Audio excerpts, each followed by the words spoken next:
Bismillahirrahmanirrahim. Assalamualaikum warahmatullahi wabarakatuh.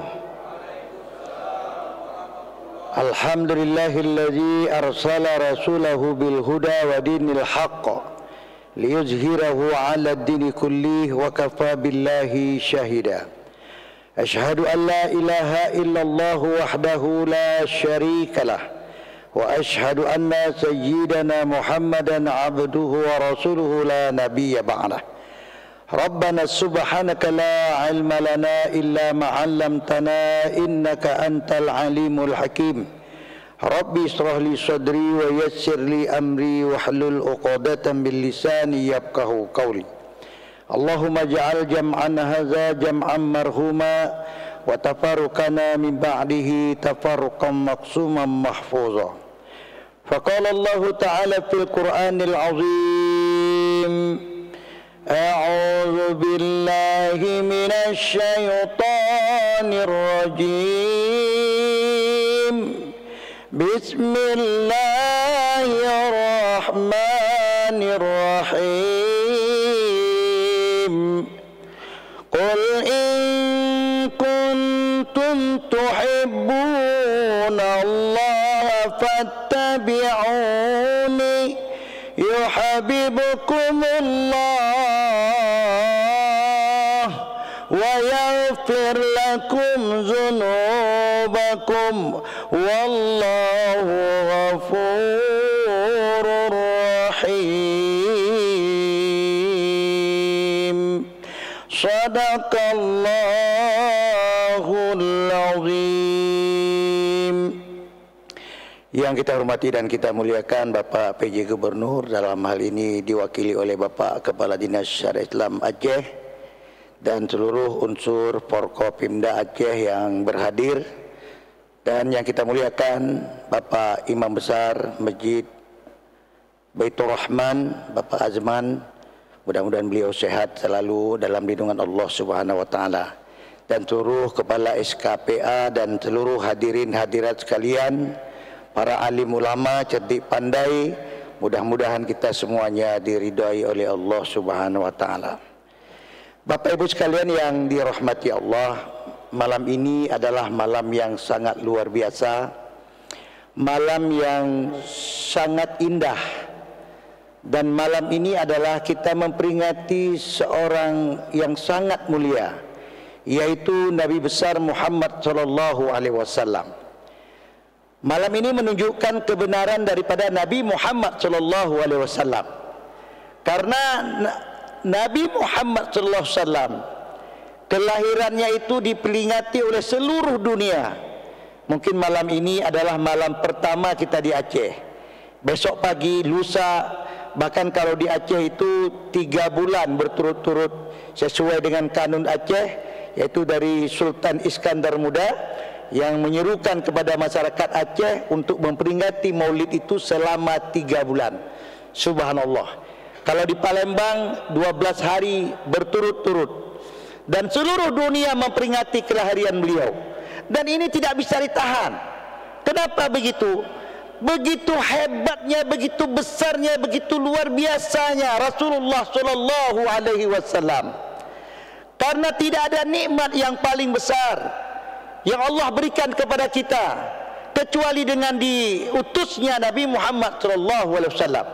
Sebagaimana Allah Subhanahu wa taala berfirman, "Wa ma arsalnaka illa rahmatan lil alamin."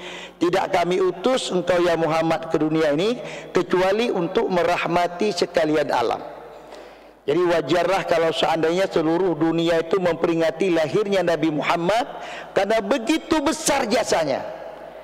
Sekarang cobalah kita perhatikan, kita juga memperingati kemerdekaan 17 Agustus. Siapa yang memperingatinya? Orang Indonesia. Karena orang Indonesia menganggap penting, karena lahirnya bangsa Indonesia pada tanggal 17 Agustus 1145, di mana kita dimerdekakan. Kemudian kalau Aceh juga, Kota Banda Aceh ulang tahun, bahkan suami istri yang berulang tahun. Siapa yang merayakannya? Keluarganya masing-masing.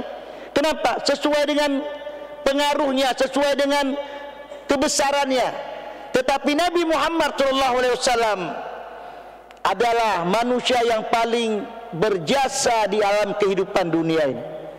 Bapak Ibu sekalian yang dirahmati Allah, Syekh Hujairun berkata, Nabi Muhammad itu adalah seperti orang yang diciptakan sesuai dengan keinginannya sendiri.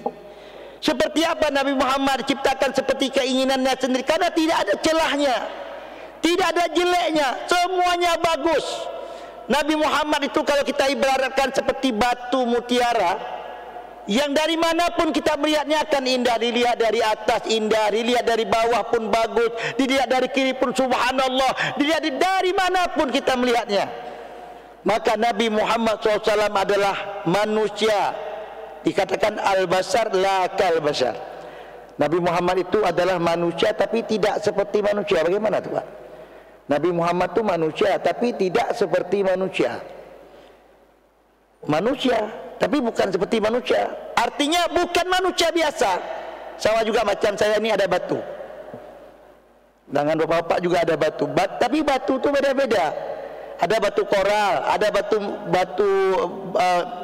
berharga. Beda-beda, ada kelasnya beda-beda. Nabi Muhammad manusia tapi bukan manusia biasa. Makanya kalau tadi dibacakan firman Allah, laqad kana lakum fi rasulillahi uswatun hasanah. Sungguhlah telah ada dalam kepribadian Nabi itu contoh-contoh yang paling baik. Maka kita sebenarnya harus termotivasi untuk mencontoh Rasulullah sallallahu alaihi wasallam. Tapi memang enggak bisa semuanya kita contoh. Apa yang enggak bisa kita contoh? Misalnya Nabi Muhammad itu berkeringat, kita juga berkeringat. Tapi tak bisa kita samakan keringat Nabi dengan keringat kita. Ketika Rasulullah pulang berdakwah, itu Aisyah paling suka langsung mengelap keringat Rasulullah. Kemudian dia cium keringat Rasulullah itu kesenangan daripada Siti Aisyah. Itulah istri yang berbakti kepada suami. Mungkin boleh juga bapak-bapak ketika pulang dari mana kantor atau lagi olahraga, kemudian nanti pulang ke rumah suruh istrinya lap badan bapak, kemudian cium sebagai bukti bakti istri kepada suami. Insya Allah pasti cium oleh istri kita meninggal dunia Pak istri kita. Karena bau keringat kita sama keringat Nabi itu beda. Nabi itu keringatnya seperti minyak kasturi. Kita keringat kita insya Allah matinya maunya mau gara keringat kita. Sidang jamaah hati Allah, demikian juga ludahnya. Ludah Rasulullah beda dengan ludah kita. Ketika Abu Bakar digigit oleh ular, Abu Bakar gemetar dan pucat wajahnya. Kenapa engkau ya Abu Bakar? Tidak ada apa-apa ya Rasulullah. Karena dia tidak membangunkan Rasulullah SAW. Kenapa engkau ya Abu Bakar? Tidak ada apa-apa ya Rasulullah. Terakhir dikatakan saya digigit ular ya Rasulullah. Rasulullah ambilkan air ludahnya, diletakkan tempat yang digigit oleh ular itu, maka sembuhlah Abu Bakar daripada gigitan ular karena dengan ludahnya Rasulullah. Coba ludah kita Pak, ada anak tetangga tabrak, kemudian kita pun ambil ludah kita taruh di luka tabrak anak tetangga kita, insya Allah tetanus. Nggak sama ludah kita dengan ludah Rasulullah. Tapi itu memang yang tidak bisa kita tiru. Tampannya Rasulullah, bagaimana kita bisa melomba tampannya Rasulullah? Anta syamsun, anta badrun, anta nurul fauqa nuri. Engkau adalah bagaikan matahari, engkau bagaikan cahaya di atas segala cahaya. Enggak mungkin kita bisa meniru ketampanan Rasulullah. Lalu bagaimana dalam maulid yang sangat singkat ini, cuma 10 menit mungkin lagi akan selesai. Marilah kita meniru yang bisa kita tiru. Sebenarnya untuk apa kita buat maulid Bapak Ibu sekalian? Kita buat maulid ini ada 3 tujuannya. Yang pertama sekali adalah kita buat maulid ini untuk memperbaiki diri. Artinya bagaimana Rasulullah, bagaimana kita. Laqad kana lakum fi rasulillahi uswatun hasanah. Rasulullah yang sempurna itu, kita melihat Rasulullah, kita lihat kita.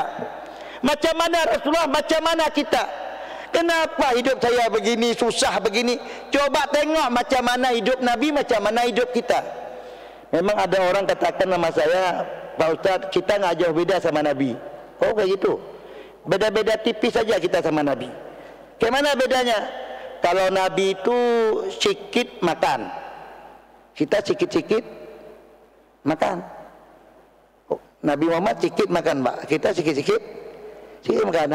Bengol paju lu. Pokoknya makan aja urusan. Nabi Muhammad sedikit tidur.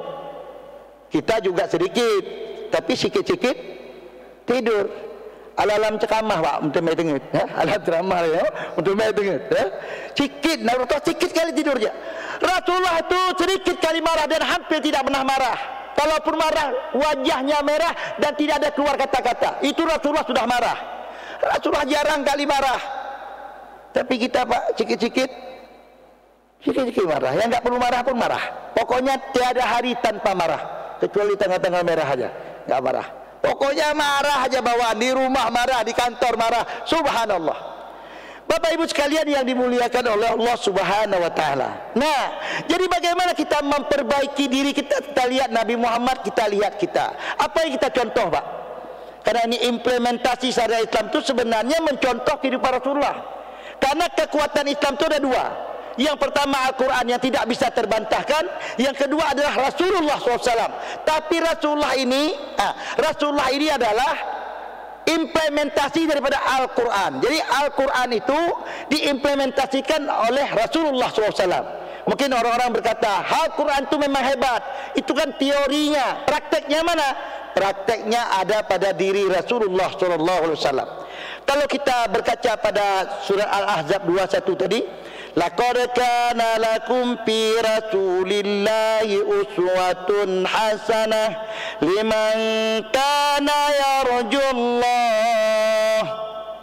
wal yawmal akhir wa zakarallaha katsira. Karena waktu kita singkat, 3 ini aja, Pak, kita ambil. Yang mengikuti Rasulullah itu tidak banyak, hanya 3 orang saja. Yang pertama adalah orang-orang yang yarjuna rahmatullah, berharap kepada Allah.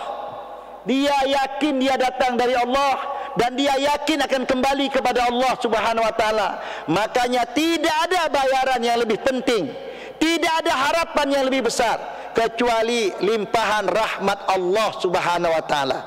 Ini bermakna, Pak, hidup kita ini beramal yang ikhlas, hanya mengharapkan dari Allah Subhanahu wa taala.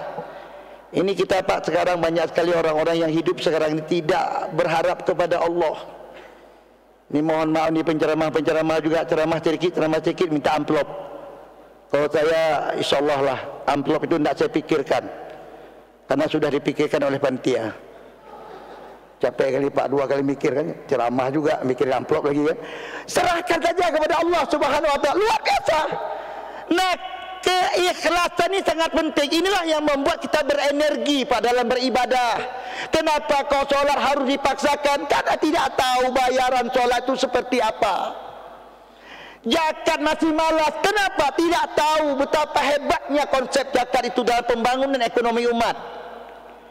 Dan berharap kepada Allah itulah sebenarnya yang kita bawa pulang ketika kita kembali kepada Allah Subhanahu wa taala. Waktu kita mungkin sangat terbatas. Yang kedua yang harus kita tiru daripada kehidupan Rasulullah adalah wal yaumal akhir. Orientasinya akhir. Rasulullah itu orientasinya hari akhir.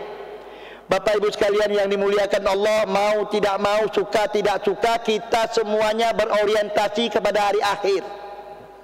Apapun yang kita kerjakan pada hari ini sebenarnya akan kita dapatkan di hari akhir.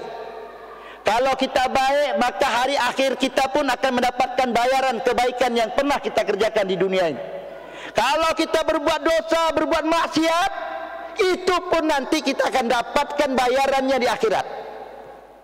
Maka Rasulullah pernah diingatkan oleh Jibril, ya Rasulullah, engkau boleh ingin hidup selama-lamanya di dunia, tapi yang pasti engkau akan mati. Engkau boleh mencintai segala sesuatu di dunia ini, yang pasti engkau akan berpisah dengan yang kau cintai. Yang ketiga, lakukan apa saja di dunia ini. Mau baik silakan, mau jahat silakan, mau merampok setiap hari silakan, mau mabuk silakan. Yang jelas semua yang kau kerjakan akan dibalas oleh Allah Subhanahu wa taala. Bapak Ibu sekalian, jadi kita tak boleh main-main. Waktu kita sangat singkat sekarang ini. Maka ketika waktu kita sangat singkat sekarang ini, bagaimana kita mempersiapkan masa depan kita? Ya ayyuhalladzina amanu taqullaha wal tanzur nafsum ma qaddamat lighada wattaqullaha innallaha khabirum bima ta'malun. Wahai orang-orang yang beriman, takwalah kamu kepada Allah dan apa yang sudah engkau persiapkan untuk masa depanmu. Bapak Ibu sekalian yang dirahmati Allah, sedikit saya ilustrasikan tentang hidup ini. Saya ilustrasikan seperti orang main bola. Pak, orang main bola itu menurut saya nih, jangan marah, olahraga paling bodoh di dunia itulah main bola. Kenapa? Bolanya satu biji direbut oleh 22 orang. Bolanya satu direbut oleh 22 orang. Yang hebatnya, udah dapat bola dilepas lagi, ditembak lagi. Kejar lagi bola, dapat sepak lagi. Kipernya paling bodoh, udah dengan susah payah menangkap bola, ditangkap bola itu, kemudian dilepas lagi. Seharusnya kan dengan susah payah menangkap bola kan dibawa pulang bola itu. Tapi tidak satu pun pemain bola bawa pulang bola. Semuanya prit, waktu sudah habis. Waktu sudah habis, permainan sudah selesai. Bola tinggal di lapangan. Tidak ada satu pun pemain bawa bola. Ini artinya apa, Pak? Kita sibuk sekarang cari duit simpan, cari duit simpan, cari duit simpan. Habis itu diprit sama imam masjid. Inna lillahi wa inna ilaihi rajiun. Waktu sudah habis.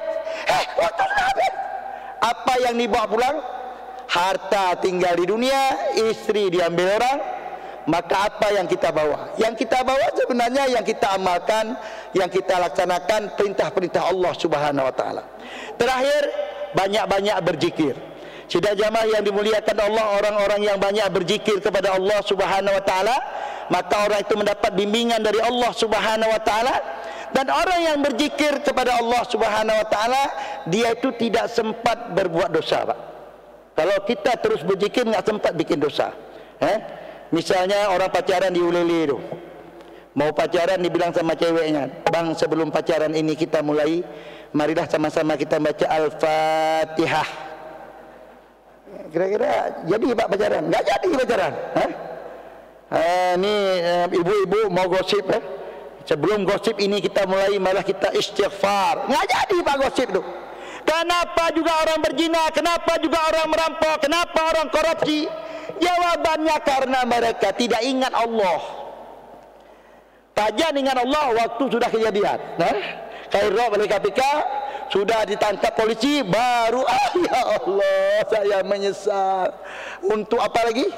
Bapak Ibu sekalian yang dimuliakan Allah, maka kita yang umat Nabi Muhammad SAW ini hendaklah kita mencontoh kepada Rasulullah SAW, karena seluruh daripada ajaran Rasulullah ini itu semuanya bermanfaat untuk kita. Dan penegakan syariat Islam, tadi sedikit aja, penegakan syariat Islam itu adalah solusi terhadap persoalan kehidupan umat manusia. Karena waktunya pendek, saya kasih contoh satu saja. Konsep menikah. Kita pikir menikah itu sederhana, tapi ternyata dalam persoalan sosial, menikah itu menyelesaikan berbagai persoalan sosial. Coba kita ambil perbandingan, ada orang yang menikah dengan ada orang yang tidak menikah. Kira-kira Pak, mana lebih nyaman yang menikah dengan yang tidak menikah? Yang menikah dibuat acara walimah, yang tidak menikah berani buat? Tak berani. Hamil 7 bulan bawa makanan, yang tidak menikah coba usahakan digugurkan. Maka problem sosial sebenarnya akan terselesaikan dengan cara menikah. Dan tidak menikah itu menimbulkan problem sosial yang luar biasa, bahkan untuk tara internasional. Pak, sekarang yang menikah aja suami istri ataupun yang berzina laki perempuan itu pun menimbulkan masalah, apalagi sekarang di forum internasional yang sudah terkenal sekarang, apa namanya, sodomi, lesbian dan sebagainya itu bagaimana Pak? Menimbulkan persoalan yang luar biasa. Maka sebenarnya Islam datang memberikan konsep kehidupan, menyelesaikan persoalan-persoalan sosial kita. Belum lagi masalah ekonomi. Ini Aceh alhamdulillah sudah ada LKS, Lembaga Keuangan Syariat. Mudah-mudahan Aceh pelopor penegakan ekonomi Islam untuk Indonesia dan insyaallah. Dan ini kita bersyukur kepada Allah Subhanahu wa taala, Aceh diberikan kesempatan untuk melaksanakan syariat Islam yang kita bisa mengamalkan firman Allah, ya ayyuhallazina amanu dkhulu fis-silmi kafah wa la tattabi'u khutuwatis syaitan innahu lakum aduwwun mubin. Bapak Ibu sekalian yang dirahmati Allah, kalau kita amalkan syariat ini kita akan mulia. Kalau kita amalkan syariat ini kita akan hidup, kita akan mudah. Kalau kita amalkan syariat ini kita akan mendapatkan keberkahan dari Allah Subhanahu wa taala. Maka melalui peringatan Maulid Nabi pada malam ini, marilah kita bertekad untuk mencontoh kehidupan Rasulullah sallallahu alaihi wasallam. Dan marilah pada saat ini kita ambil bagian sebagai orang-orang yang memperjuangkan perjuangan Rasulullah sallallahu alaihi wasallam. Hari ini kita bisa solat di masjid yang megah ini karena perjuangan orang-orang terdahulu kita. Maka apa yang akan kita sumbangkan untuk orang-orang di masa yang akan datang? Maka ambil bagian selama kita masih hidup. Mari kita menjadi orang yang menggerakkan dakwah, orang-orang yang menyebarkan syariat Islam. Mudah-mudahan dengan kita berusaha hari ini akan memperbaiki generasi kita di masa yang akan datang. Kita yakin dengan pelaksanaan syariat Islam di Aceh ini, Aceh akan lebih baik, Aceh akan lebih maju, Aceh akan lebih mulia. Tapi kalau kita berpura-pura melaksanakan syariat Islam, tunggu kehinaan dari Allah Subhanahu wa taala. Maka marilah Bapak Ibu sekalian, kita semuanya mendekatkan diri kita kepada Allah, dan jadilah diri kita sebagai orang yang meneruskan perjuangan Rasulullah, cinta kepada Rasulullah. InsyaAllah nanti di surga kita akan dipertemukan oleh Allah dengan Rasulullah pertama dengan orang-orang yang kita cintai. Barangkali demikian yang dapat saya sampaikan, dan marilah kita tutup dengan doa. Allah, a'udzu billahi minasyaitonir rajim. Bismillahirrahmanirrahim. Alhamdulillahi rabbil alamin, wassalatu wassalamu ala asyrafil anbiya'i wal mursalin wa ala alihi wa ashabihi ajma'in.